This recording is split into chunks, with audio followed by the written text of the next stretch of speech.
I'm going to read out the agreement. Very simple. Very, very simple. Attijọ́ sọ̀rọ̀ pẹ̀lú Abinzin also, we have discussed this. Coordinators, sir, we have discussed this. Your Excellency, we have done that. So, Maka, very simple text. Tí àwọn mẹ́ta tí wọ́n bá wa sign. This is to affirm that farmers and cattle herders in southwest zone of Nigeria have agreed to work together and in harmony for the benefit of both parties and Nigeria in general. Ṣé gbogbo wa gbà báyìí? Yes. Great farmers. Yes. Sign this day, Thursday, 18th April 2024. Àwọn olórí wa, àwọn ọ̀gá wa tí wọ́n bá sign. Prince Segun Daseolu, coordinator for Southwest Commodities Farmers Organization. Ẹnìkejì ni bàbá wa Alhaji Baba Usman Ngazarma, National President, Meyeti Allah Cattle Breeders Association of Nigeria, MAGBA, and His Excellency Kemi Onogun. Then the witness is Royal Highness Senator Adewolu Ladoja. Thank you so much.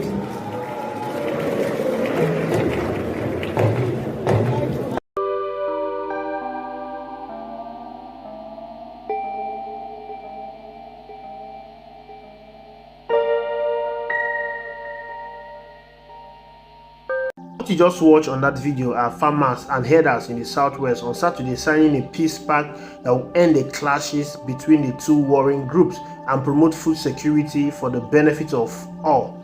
According to the coordinators, the step became necessary to ensure that peace reigned in the zone. Welcome to Nigeria, where security threats are being treated with kid glove. I hope the coordinators know exactly what they are doing. The Fulani herdsmen are no longer cattle wearers. They are a terrorist organization that should be treated as such. This is not the first time they are signing peace accord with their host communities. They've signed several peace accords with communities, especially in the Middle Belt, yet they still went up and attacked the community. Signing peace accord with them is giving them time to strategize, to relax and take over the land. These are land grabbers that prefer to kill to take over people's land rather than buying land for their personal enterprise. They have killed, they've abducted, they've destroyed people's farmland of the host communities. They are a menace in Nigeria and should be treated as terrorists, not signing peace deal with them. According to a report published by SMB Intelligence, over 2,000 people have been killed in conflict between the herdsmen and different host communities in 2015 alone. In comparison, the Boko Haram insurgents that has attracted the attention of the Nigerian government and global community kills 2,500 people annually, the report states. Recall that in 2000, the Fulani herdsmen and farmers had a major clash in Oke Ogun area of Ogun State, which led to a visit by a delegation from the Arewa Consultative Forum ACF to the office of the then governor, the late Lam Adesina. In Benue State, not less than 7 local government areas, including Guma, Gwe West, Logo, Aguta, Kwande, Gwe East, and Katsina Ala were destroyed in the fight between herdsmen and farmers. In fact, there were persistent attacks between herdsmen and farmers in Aguta, Ado, Ohimini, and other parts of the state. The Fulani herders' attacks reached its height in the state during the last quarter of Governor Gabriel Suswan because herders from the northeastern states of Nigeria migrated to the state in droves and in turn began to unleash terror on the inhabitants, according to the people's account. A few years ago, about 10 youths were returning home after the 1-year compulsory National Youth Service Corps (NYSC). They lost their life in a ghastly auto crash caused by unguided herd of cattle along Owo Express at Oro Agor in Ifeludu LG of Kwara State. The Fulanis and their hosts had once clashed and 2 people were confirmed dead at the end of the hostility. Alapata in Asa LGA of the state was also not left out of the tragic incident. The Deputy Director of Information in the University of Ilorin said in the past, some of their staff, while returning home at the close of work, were sporadically attacked by the cattle rustlers, robbing them of their belongings in the process. The president of Akure Youth Coalition, Ade Kambi, said herdsmen continuously harass and intimidate people of the state in their farmland by forcibly entering into their farmlands and feed their cattle. They descend on anyone who dares challenge or query their actions.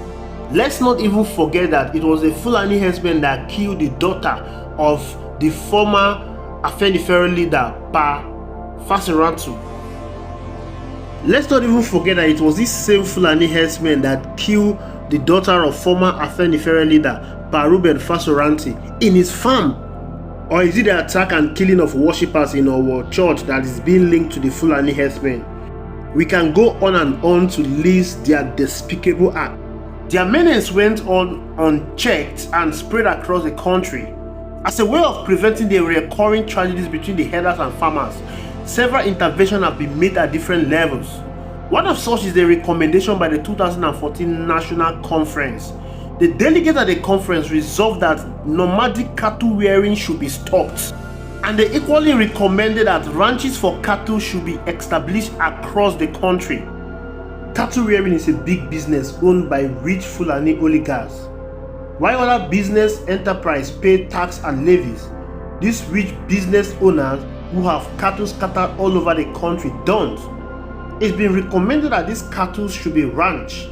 The owners of these cattle should buy land and ranch their cattle across the country, but they will choose to be nomadic, thereby destroying people's farmland. President Muhammadu Buhari tried to force state governors to allocate lands for cattle rearers in the name of Ruga, but this was resisted vehemently. Despite their wanton destruction, the federal government is yet to declare them a terrorist organization. The current food inflation we are facing right now is as a result of this constant destruction of farmland by the cattle rearers. Farmers have long bemoaned the loss of their source of livelihood and their farmland. The available crops are being sold at exorbitant prices. To end this menace is to ensure ranches are being built. These cattle owners should be forced to use ranches. That's how it's being done in developed countries. Cattle that are seen wandering should be confiscated by the government. Enough of this peace accord that has not brought in any significant result. These guys are terrorists. I have not seen anywhere where cattle rearers move around with guns. But these guys move with high calibers of guns and you keep calling them cattle rearers. They are terrorists and should be treated as such. I hope Yorubas are careful with this move, because the next thing they are going to do is to re-strategize on how to take over your land. Remember how they took over Kwara? Kwara is a Yoruba land, but today it's being dominated by the Hausa Fulani. They should be careful with this move. You don't sign peace deals with terrorists. Thanks for watching. I will see you in the next video.